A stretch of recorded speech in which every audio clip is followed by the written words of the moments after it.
So the idea before you arrived of you got Miami being the last team in an NCAA tournament would have been unimaginable before your arrival. Have you thought at all this week, Jim, just through the prism of how improbable that would have seemed about Miami and not in North Carolina, Virginia blue blood being left, but Miami being the last ACC team?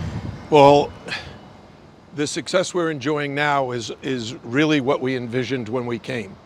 We wanted to build a program that could develop tradition, meaning that our players do a great job in school, they graduate, they're great representatives of the U, but also play great basketball in a great conference like the ACC, and represent us on the court like the university wants its students to represent them. We're one of the top 50 schools in the country. We want to be one of the top basketball programs in the country, like our football program has done, like our baseball program has done. So right now, we're experiencing some of the success that we envisioned, but the real challenge for any coach is consistency. Just like the real challenge for players is the ability to consistently play at a high level, and our guys have proven that throughout the season. That's why we won the regular season championship, why so many of our players are getting recognized nationally. Tell us about Houston. How do you guys match up, you think? I mean, they're a team, I think they're kind of a slower paced team. Well, one of the things about the University of Houston is when we play in the ACC, we kind of play against all different kinds of teams. The teams that I concern myself with are always these very tall teams, like Duke that has 7-footers, Wake Forest that has 7-footers, Virginia that has 7-footers. So we don't match up great with those teams, so we have to develop a style that can allow us to compete with that kind of size. The difference is Houston's much more like a mirror image of us size-wise. They're not overly tall, but what they are is thicker. They outweigh us probably at every position except Norshad's. And so what that means is the physicality of the game is going to be very important. How we handle the physicalness of the Houston defense and also the great skills of their offensive players, especially when I look at them, their three guards are tremendous. Shed, Sasser, and Mark all have incredible skills to score the ball.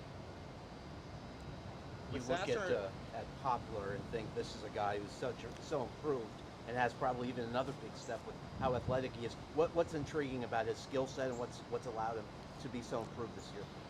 Yeah, well, I hope Wooga Pop is going to be available for us to have him in our lineup on Friday. He hasn't practiced since his injury in the game against Indiana. But Wooga's a very, very talented young man in many regards. He's he has developed to become a fantastic defensive player.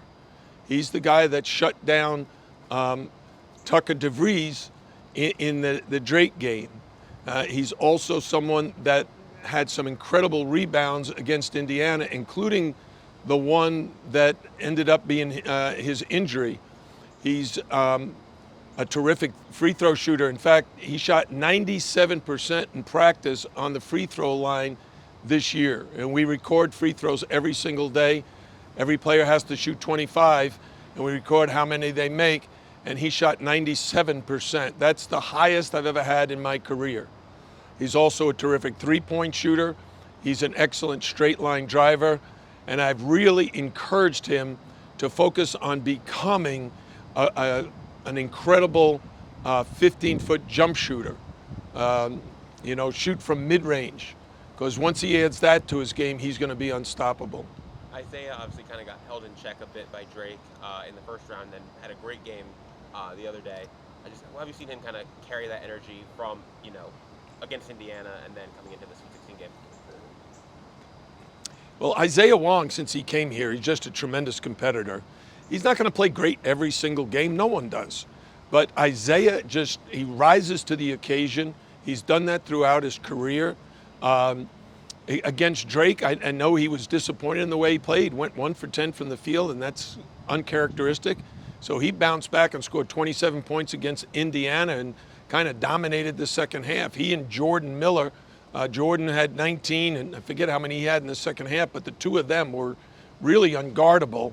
And hopefully that can continue because their confidence is very high right now. Jim, can you talk about the success men's program overall, having the women in the Sweet 16 too? There are only 4 schools right now that have both teams. What does it mean for basketball in Miami, college basketball, to have both the men and the women make the Sweet 16? Well, just take a look around and see who's here today to interview me and Katie, and just know that this exposure is tremendous for us. Not only as a basketball program, but as an athletic department and as a university.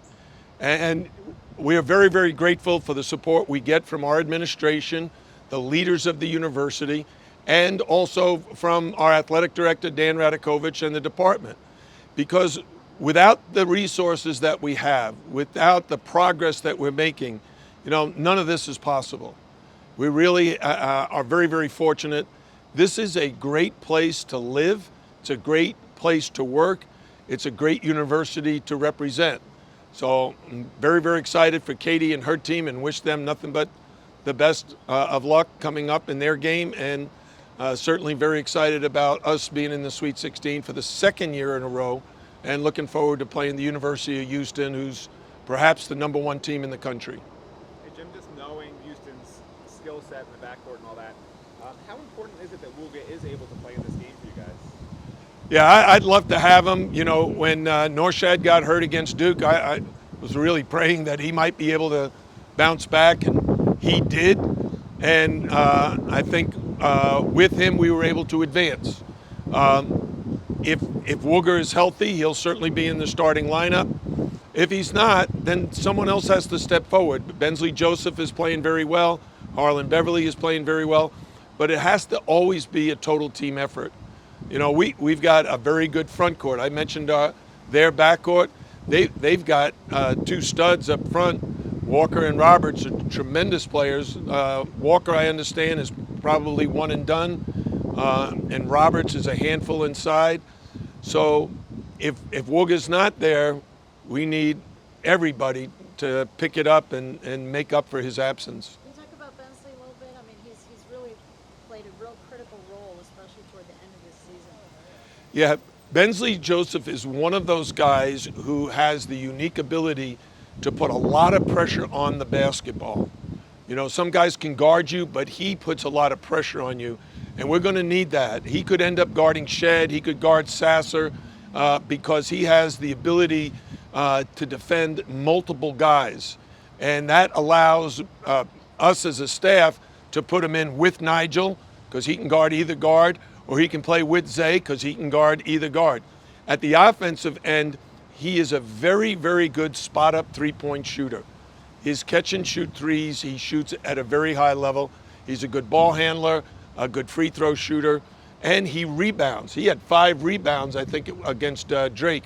So he's a key player for us. Coach, could you compare this time last year going into the Sweet 16 to this year's team? What are some of the differences and the similarities that you see? Well, first of all, the real comparison would be in our game against Indiana, which compared very favorably with our game against Auburn. Both teams were big and physical inside.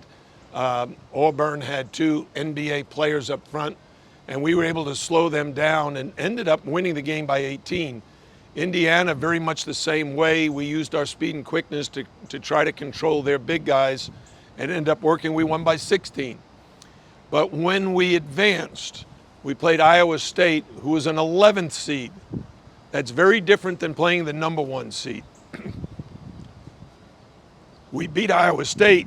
Then we played the #1 seed, Kansas. And that became a real challenge for us because of their size and athletic ability. We were able to hold a 6-point lead at halftime, but they got us in serious foul trouble, and we were never able to recover from that. Hopefully, we can stay out of foul trouble and continue to play high-level basketball against Houston.